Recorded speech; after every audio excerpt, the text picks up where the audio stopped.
সকাল সকাল আম্মুর ডাকে ঘুম ভাঙলো আমার। বাবা নাকি মস্ত বড় একটা রুই মাছ নিয়ে হাজির হয়েছেন বাসায়। এটা দেখতে যেতে হবে। আম্মু ডাকছে, রাসেল আয় দেখে যা, তোর বাবা কত বড় মাছ এনেছে। আমি বললাম, ও মা আমি আসছি, বিছানা থেকে উঠতে যাব। এই মুহূর্তে ইভার ফোন। বিকেলে সেন্ট্রাল গার্ডেনের পাশে দেখা করো, তোমার দেওয়া আংটিটা নিয়ে যেও। কেন? বাবা আমার বিয়ে ঠিক করেছে। সত্যি? হুম, খুশি হয়েছো তুমি? তোমার বিয়ে ঠিক হয়েছে আর আমি খুশি হব? কিছু করার নাই রাসেল। কিছু বলতে গিয়েও বলতে পারলাম না। ফোন রেখে দিল ইভা। আম্মু আবার ডাকতে এলো আমাকে, পেছন পেছন বাবাও। বাবা জড়াজড়িতে মাছ দেখতে যেতেই হলো, কিন্তু আমার কিছুই ভালো লাগছে না। বাবা মন খারাপ করলেন। আমি নিজের রুমে এসে দরজা বন্ধ করে দিয়েছি। ইভা আমাকে 299টা চিঠি লিখেছে। সব কয়টা নিয়ে বসেছি। রুমে আগুন জ্বালিয়ে আর একটা রেনসন সিগারেট জ্বালিয়ে একটার পর একটা চিঠি পড়ছি আমি। একটা এর হাসি মাখা মুখ দেখে আর পড়তে পারলাম না। এই মেয়েটিকে আমি গত 596 দিন জীবনের সবচেয়ে বেশি ভালোবেসেছি। আম্মু আমার রুমে এসে এসব পোড়া কাগজ দেখে এক প্রকার কান্না শুরু করে দিলেন। আমার হাতে ইভার পোড়া ছবি, স্নিগ্ধ ছোটের আভা ঝলঝল করছে।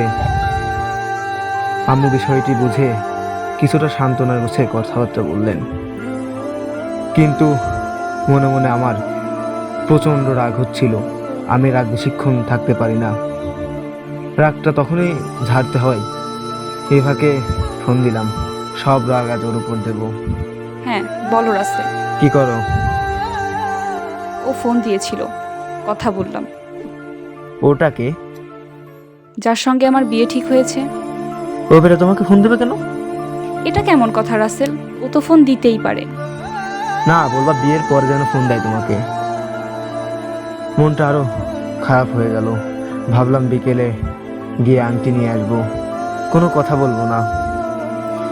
বিকেল 4টা। ইভা লাল সাদা শাড়ি পরে আসছে।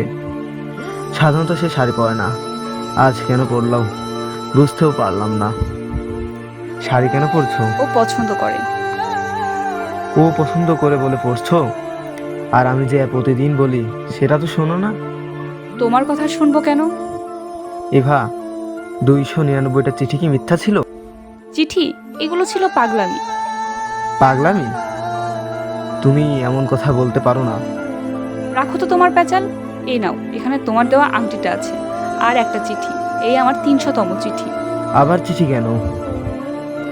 300 চিঠি পূরণ করলাম। আচ্ছা আমি যাই, আমার ভালো লাগছে না। যাবা? যাও। বাসায় এসে রুমের দরজা বন্ধ করে ইভার দেওয়া বক্সটা খুললাম। এক গাদা গোলাপের পাপড়ি ভরা বক্স। চিঠিটা হাতে নিয়ে পড়তে বসলাম। এই যে আমার বোকা বাবু, আমি বললাম আমার বিয়ে ঠিক হয়েছে, আর তুমি সেইটাই বিশ্বাস করে নিলে। আমার ভালোবাসা কি এতই সস্তা? আমি ভালোবাসি তোমাকে, বুঝছো বোকা বাবু? আমি একটা পরীক্ষা করলাম। আমার বিয়ের কথা শুনে তুমি যদি চিঠিগুলো পুড়িয়ে ফেলো, তাহলে মনে করবো তুমি আমাকে ভালোবাসোনি। ভালোবাসার মানুষের স্মৃতি ধরে রাখাটা ভালোবাসার একটা অংশ। আমি আসছি চিঠিগুলো দেখতে। আম্মু ডাকছে। রাসেল কি করিস? কিছু না, ইভা আসছে, হাতে গোলাপ অনেকগুলো। যাও, আমি আসছি। আমি ঘামছি, উঠে দাঁড়িয়েছি, আবার বসে পড়লাম। হাত পা কেমন যেন অবশ হয়ে আসছে। ইভা চলে এলো আমার রুমে। ইভা তুমি? হ্যাঁ আমি। আমার চিঠিগুলো কই? হাতে থাকা চিঠিটা ইভার দিকে বাড়িয়ে দিলাম।